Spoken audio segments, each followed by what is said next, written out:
Hey guys, I just wanted to give a quick little update. We are 8 weeks in of my 12-week challenge, which means 2/3 of the way through. My birthday is 4 weeks to go from yesterday. I was laying in bed last night and I went, oh no, I didn't do an update yesterday. So I apologize, I was a day late. So here we are, I'm doing a quick little update. We're back at home from vacation, getting back in the swing of things. And one of the things that I have been working on this week, I decided at the end of the summer when the kids go back to school, I'm going to move forward with making starting a home-based bakery that is gluten-free and vegan. And so I've been experimenting with some recipes, and I don't eat a whole lot of sugar, but when I do, I want to make sure that it's not going to destroy my stomach from every single capacity, gluten, sugar, dairy, all of that. So that's one of the things that I really take pleasure in doing whenever it comes to making vegan desserts, is making them gluten-free.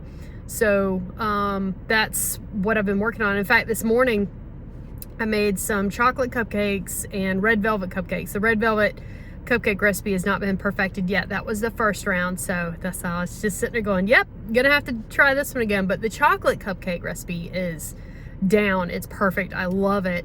And so I made a couple of different icings, and one of the icings that I made was a peanut butter. So it was a peanut butter cupcake. It was a chocolate cupcake with peanut butter icing and then drizzled with chocolate ganache. This is gluten-free and vegan, so no dairy, no eggs. And my mother-in-law was here, and she came downstairs when I was working in the kitchen, and she saw these cupcakes everywhere. She goes, oh my gosh, those look so good. What are these? And I told her, like, they're peanut butter cupcakes. She said, what are they for? And I said, well, they're an experiment. And she loves sweets. I mean, she's got a sweet tooth. Woo! She got a sweet tooth. She is a professional taste tester whenever it comes to desserts. So I said, yeah, of course you can. I didn't say anything. I didn't tell her that they were gluten-free or dairy-free, anything. So she takes a bite and she's like, oh my gosh, these are so good. This icing is so good. And she got halfway through the cupcake and I said, yeah, so those are gluten-free and dairy-free and vegan, no eggs. And her jaw just, are you serious? I said, yeah. And she said, I cannot tell. And I was like, that's what I'm going for. This is what I want to be able to make, these recipes where people can't tell.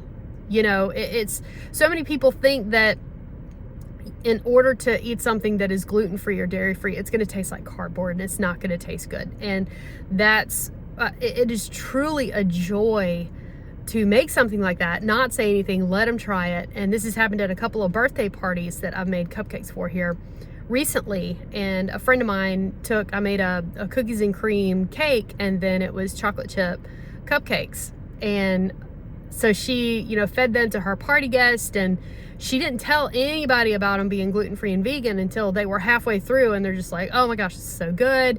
And then she made the announcement, and she said that just everybody's jaw dropped. Like, are you serious? So, y'all, I cannot tell you how much joy that brings me to be able to make desserts like this that not only I can eat, but other people can enjoy as well.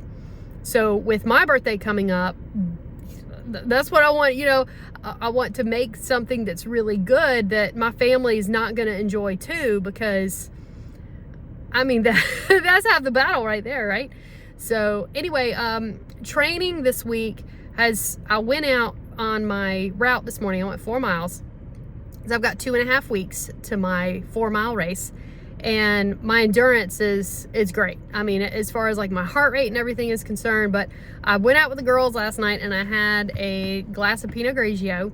It was delicious, but 3 hours later I still had a buzz, and I'm sitting there going, I don't like this. It needs to go away. I hope this doesn't affect my run in the morning. And it kind of did when I got up this morning, because it's super hot outside. So I try to go early, and I was out on my route at 6:30 this morning.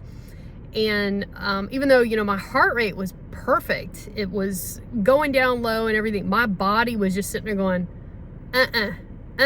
So it was I was using a good bit of mindset and stubbornness pushing through, going, no, you got to do this. And so I'm training 4 to 5 days a week.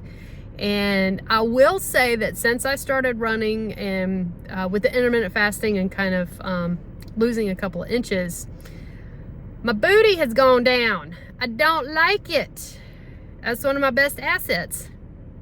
And so I was talking to a couple of friends yesterday who are really into fitness and weight training, and so they're saying you've got to start doing heavy weights. I was like, yeah, that's what I've incorporated back into my training regimen this week is working on the lower body and putting some weights on there and everything. But my physical therapist fussed at me yesterday because I was doing some pull-up exercises using the stretchy bands and having a muscle strain in my neck.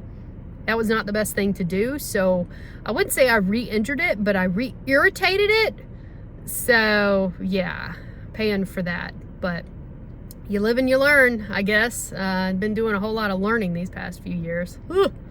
Anyway, like I said, we're 2/3 of the way through 4 weeks until my 42nd birthday, and I'm just trucking along. I'll let you know how the race goes. The 4-mile race goes on July 4th, and I will see you next week.